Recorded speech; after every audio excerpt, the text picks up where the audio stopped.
Puji Tuhan, Shalom, selamat pagi, senang kembali berjumpa dengan Bapak Ibu Saudara. Dan sebelum mendengarkan firman Tuhan, Saudara boleh toleh kanan kiri dan katakan, ojo turu lo yo. Jangan tidur ya, karena hari ini cuaca sejuk.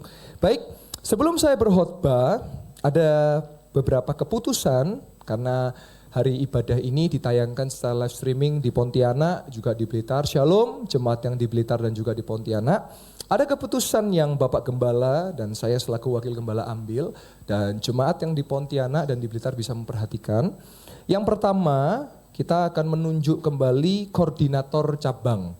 Untuk Blitar akan ditunjuk PDP Yahya Stefanus ya, dan akan aktif di Blitar mulai 6 April 2025. Nah, untuk yang di Pontianak kita menunjuk untuk koordinatornya adalah Pak Markus ya, yang saat ini adalah full timer di Pontianak. Demikian informasi yang saya sampaikan bagi jemaat di Pontianak dan Blitar. Mari sama-sama kita akan belajar kebenaran firman Tuhan ya. Hari ini kita akan masuk ke dalam teologi Pantekosta, kepenuhan Roh Kudus. Mari kita lihat doktrin gereja. Hari ini saya akan bahas tentang doktrinal gereja, ini penting sekali. Doktrin gereja kita, kepenuhan Roh Kudus ditandai dengan berbahasa lidah. Kita adalah gereja Pantekosta. Kita bukan karismatik, beda. Pantekosta dan karismatik beda. Bapak Gembala dan saya adalah Pantekosta yang murni dan klasik ya. Tandanya apa? Menekankan pada kepenuhan Roh Kudus dan berbahasa lidah. Jemaat bertanya, "Pastor, kalau saya belum berbahasa lidah berarti saya belum penuh dengan Roh Kudus?" Saya jawab, "Iya." Kalau belum berbahasa lidah berarti belum penuh Roh Kudus. Tapi kita akan belajar sama-sama. Mari lihat bagian yang selanjutnya. Setiap orang percaya Yesus pasti ada Roh Kudus. Jadi ketika saudara percaya Yesus, itu sudah ada Roh Kudus. Karena bagaimana saudara bisa percaya akan sesuatu yang saudara tidak lihat dan beriman kepada sesuatu yang saudara tidak pernah tahu secara kasat mata. Saya 10 tahun jadi pendeta, saya belum pernah ketemu Tuhan Yesus secara kasat mata, secara real, enggak pernah. Tapi kalau perjumpaan secara spiritual sering dalam doa, dalam penyembahan, tapi kalau ngelihat mata langsung belum pernah. Nah, kita bisa percaya kepada Yesus karena Roh Kudus yang menolong kita, yang percaya katakan amin. Nah, nanti setelah ada Roh Kudus, baru ada dua, dipimpin dan dipenuhi Roh Kudus. Dipimpin Roh Kudus itu artinya saudara menghasilkan buah roh. Kalau dipenuhi Roh Kudus, tandanya adalah berbahasa lidah. Mari kita lihat 1 Korintus 3 ayat yang ke-16. Tidak tahukah kamu bahwa kamu adalah bait Allah dan bahwa Roh Allah diam di dalam kamu? 1 Korintus 6 ayat 19 sampai 20. Atau tidak tahukah kamu bahwa tubuhmu adalah bait Roh Kudus yang diam di dalam kamu, Roh Kudus yang kamu peroleh dari Allah? Dan bahwa kamu bukan milik kamu sendiri, sebab kamu telah dibeli dan harganya telah lunas dibayar. Karena itu muliakanlah Allah dengan tubuhmu. Bapak Ibu saudara dikasih Tuhan, gereja kita percaya akan karunia-karunia Roh Kudus. Tadi pagi ada jemaat yang disembuhkan, kemarin malam ada yang disembuhkan. Saya percaya saat ini juga yang sakit telah disembuhkan dalam nama Yesus. Kasih tepuk tangan buat kemuliaan nama Tuhan. Kita percaya akan kuasa-kuasa Allah. Hari ini saya khotbah enggak lama Bapak Ibu Saudara, karena nanti saya akan buka altar call khusus baptisan Roh Kudus. Kalau saudara lihat hari ini space di depan lebih luas. Supaya saudara yang rindu dipenuhi Roh Kudus, jangan sungkan, jangan gentar, jangan malu. Yang di atas mau turun nanti maju, saudara biar dipenuhi Roh Kudus. Saya mau katakan Bapak Ibu Saudara, lawan kita adalah dunia. Saudara tidak bisa mengalahkan dunia dengan kekuatan dari dunia. Kalau saudara mau kalahkan dunia, harus pakai kekuatan dari luar dunia, yaitu dari Roh Kudus. Yang saya katakan amin. Nah, di setiap orang percaya itu ada Roh Kudus. Saya kasih tahu contohnya apa. Kalau saudara mau buat dosa, kalau saudara mau curi, di hati terasa gak enak gak? Pasti. Jangan loh yo, ini bukan punyamu loh yo. Masalahnya saudara sering acuhkan Roh Kudus. Ya nyolong aja padahal percaya Yesus. Terus selingkuh, berzina. Hati itu pasti dengan jangan loh ya, ojo loh ya, itu Roh Kudus. Tapi ya tetap digaspol aja kan. Anda mengacuhkan Roh Kudus. Roh Kudus adalah pribadi Allah yang akan menuntun, mengajar, membimbing setiap kita. Nah, gereja kita percaya pada 2 baptisan. Yang pertama, boleh ditampilkan? Baptisan selam. Baptisan selam itu identitas baru. Yang lama sudah berlalu, lahir baru. Masalahnya ini ironi, banyak saudara sudah jadi Kristen lama tapi nggak baptis-baptis. Kalau saudara mau bertobat, langsung serahkan dirimu dibaptis. Saya tahu kapan Anda akan baptis. Waktu mau nikah. Karena syarat administrasinya harus nikah. Tapi apakah seperti itu? Enggak. Baptisan itu bicara identitas. Nah setelah baptisan selam, kita percaya ada yang kedua. Baptisan roh, yaitu otoritas. Ada kuasa di dalam Tuhan. Ada kuasa di dalam Roh Kudus. Matius 3 ayat 11 berkata apa? Aku, Yohanes, membaptis kamu dengan air sebagai tanda pertobatan. Tetapi Yesus yang datang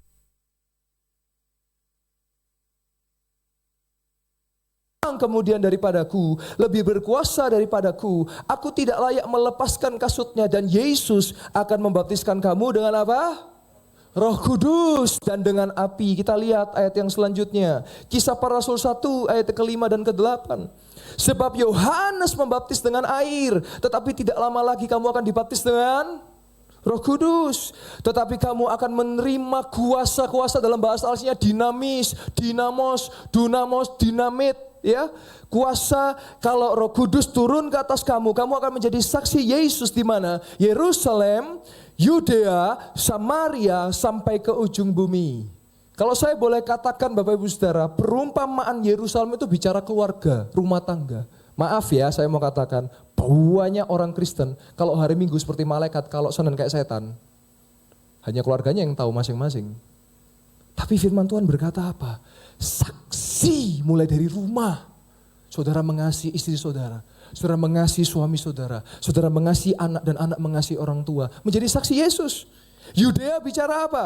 Pekerjaan, kantor, pelayanan, studi, kampus, sekolah. Saudara doanya kenceng tapi nyonteknya juga kenceng. Gimana orang mau lihat Yesus? Nipunya kenceng, gimana orang mau lihat Yesus? Samaria bicara provinsi, bangsa, negara, barulah sampai ke ujung bumi. Lanjut lagi. Kisah Para Rasul 2 ayat yang ke-38. Jawab Petrus kepada mereka, bertobatlah dan hendaklah kamu masing-masing memberi dirimu dibaptis dalam nama Yesus Kristus untuk pengampunan dosamu. Maka kamu akan menerima karunia Roh Kudus. Ada 3 fase umat Tuhan bisa mengalami kepenuhan Roh Kudus. Yang pertama, sebelum dibaptis selam, saudara bisa dipenuhi dengan Roh Kudus. Kemarin malam ada seorang anak muda, satu SMP umur 12-13 namanya Brandon. Dia datang maju ke depan ketemu saya, pastor saya mau dipenuhi Roh Kudus, dan saya tumpang tangan atas dia. Tiba-tiba mulutnya tak bisa terkontrol, dia menangis karena malam itu dia mengalami dipenuhi Roh Kudus. Jadi Roh Kudus bekerja bukan cuma orang dewasa, anak muda, anak kecil pun Tuhan bisa bekerja. Yang saya katakan amin. Kasih tepuk tangan buat kemuliaan nama Tuhan. Kemarin saksinya ada Pak Max, ada juga hamba-hamba Tuhan. Yang kedua, saat baptisan selam bisa. Saya pernah mendoakan seseorang ketika dalam nama Yesus, dalam nama Bapa, Putra dan Roh Kudus keluar. Tiba-tiba dia berbahasa lidah, bisa. Dan yang ketiga, bisa setelah baptisan selam, selang berapa waktu dia bisa ngalami itu. Nah Bapak Ibu di Alkitab pun ada kisah namanya Cornelius dan keluarganya. Dia belum dibaptis tapi tiba-tiba dia dipenuhi Roh Kudus. Bahkan dia berkata kepada Petrus, baptislah kami, keluarga kami baptislah. Itu bisa terjadi. Nah sekarang ada 9 karunia Roh Kudus. Mari kita lihat sama-sama. Dalam 1 Korintus 12 ayat 1-11, karunia berkata-kata dengan hikmat. Berkata-kata dengan pengetahuan. Ada karunia kuasa seperti yang saya hari ini lakukan. Ada iman, mengadakan mujizat kesembuhan, mengadakan mujizat membeda-bedakan roh. Lalu ada karunia pewahyuan, berbahasa lidah, menafsirkan bahasa lidah dan bernubuat. Saya mau katakan, jemaat yang dikasih Tuhan, ngelihat setan bukan karunia. Indigo bukan karunia. Bisa ngelihat setan, indigo itu kutuk keturunan. Jadi jangan dibanggakan, jangan bilang ini kelebihan, bukan, kekurangan itu. Harus dilepaskan, harus dipatahkan, harus diputuskan dalam nama Yesus. Orang kalau indigo, karena atas-atasnya pernah bermain dengan kuasa gelap, atau dia sendiri berkaitan dengan kuasa gelap. Alkitab tidak pernah mencatat orang bisa ngelihat setan itu karunia. Jadi jangan nambah-nambah yang gak ada di Alkitab. Hanya ada 9 karunia Roh Kudus dan 9 buah roh. Rasa buah roh. Lanjut. Hari ini saya mau lebih tekankan ke bahasa lidah. Ya, kita lihat sama-sama. Ada namanya glosolalia. 1 Korintus 14 ayat yang kedua. Siapa yang berkata-kata dengan bahasa roh, tidak berkata-kata kepada manusia, tetapi kepada Allah. Jadi bahasa lidah ini adalah bahasa sorgawi, roh kita dengan roh Allah. Manusia tidak bisa ngerti. Bahkan setan pun tidak bisa ngerti. Dalam pelayanan saya ketika saya doakan orang yang kerasukan setan, manifestasi terjadi. Ketika saya berbahasa lidah, dia berkata, kamu ngomong apa? Nggak ngerti saya. Karena memang dikatakan apa? Kalimat selanjutnya, sebab tidak ada seorang pun yang mengerti bahasanya, oleh roh ia mengucapkan hal-hal yang rahasia. Bagian yang selanjutnya, ada yang namanya xenoglosia dan xenolalia. Sebelum lanjut, saya nggak tahu siapa saudara jemaat Tuhan siang hari ini yang saudara datang dengan sakit bahu saudara, nanti maju saya mau doakan saudara mengalami kesembuhan. Xenoglosia, xenolalia. Kisah para Rasul 2 ayat yang keempat dan keenam. Maka penuhlah mereka dengan Roh Kudus, lalu mereka berkata dalam bahasa lain atau bahasa asing, seperti yang diberikan oleh Roh itu kepada mereka untuk mengatakannya. Jadi Bapak Ibu Saudara, ketika momentum Pentakosta, ketika Roh Kudus dicurahkan, murid-murid dan rasul-rasul itu berbahasa asing. Jadi orang Galilea bisa ngomong orang bahasa Samaria, orang Samaria bisa ngomong bahasa Yerusalem. Nah, saya punya pengalaman Bapak Ibu Saudara, waktu saya sekolah Alkitab di Singapura, saya mendengarkan sebuah seminar dan pembicaranya orang China. Saya tidak bisa Mandarin Bapak Ibu, cuma ngerti aja wo ai ni ai wo hao ce gitu aja lah. Terus waktu dia ngomong pokoknya bahasanya gitu, tapi saya bisa ngerti, saya langsung catat di buku catatan saya. Nah itu pekerjaan roh. Saya waktu tinggal dengan Bapak Gembala, ketika saya serumah dengan beliau kalau bangun pagi jam 2, jam 3 sudah doa. Saya pernah dengar beliau ketika menyembah dalam roh, bisa ngomong bahasa Mandarin. Yang wang gitu. Kaget saya, tapi saya percaya itu pekerjaan roh. Kita nggak bisa membatasi pekerjaan roh. Lanjut lagi, ketika turun bunyi itu berkerumunlah orang banyak, mereka bingung karena mereka masing-masing mendengar rasul-rasul itu berkata dalam bahasa mereka sendiri. Lanjut, fungsinya apa? Kita belajar sama-sama. Ada 5 fungsi bahasa lidah. Yang pertama, memberikan suatu pendidikan dan pengajaran. Yang kedua, memuji dan menyembah Tuhan. Yang ketiga, kuasa dalam doa. Yang keempat, peperangan rohani. Dan yang kelima, doa syafaat. Kita lihat ayatnya untuk bagian pertama. Yohanes 14 ayat 26. Tetapi penghibur, Parakletos, yaitu Roh Kudus yang dia akan diutus Bapa dalam nama Yesus, dialah yang akan mengajar, mengingatkan, bahkan di ayat lain dikatakan menginsyafkan kita dan mengingatkan perkataan-perkataan Yesus. Jemaat yang dikasih Tuhan, saudara kalau baca Alkitab bingung, betul gak? Saudara baca novel, satu novel bisa paham, baca koran bisa paham, baca komik bisa paham, tapi kok baca Alkitab kok bingung ya? Karena saudara dan saya butuh Roh Kudus.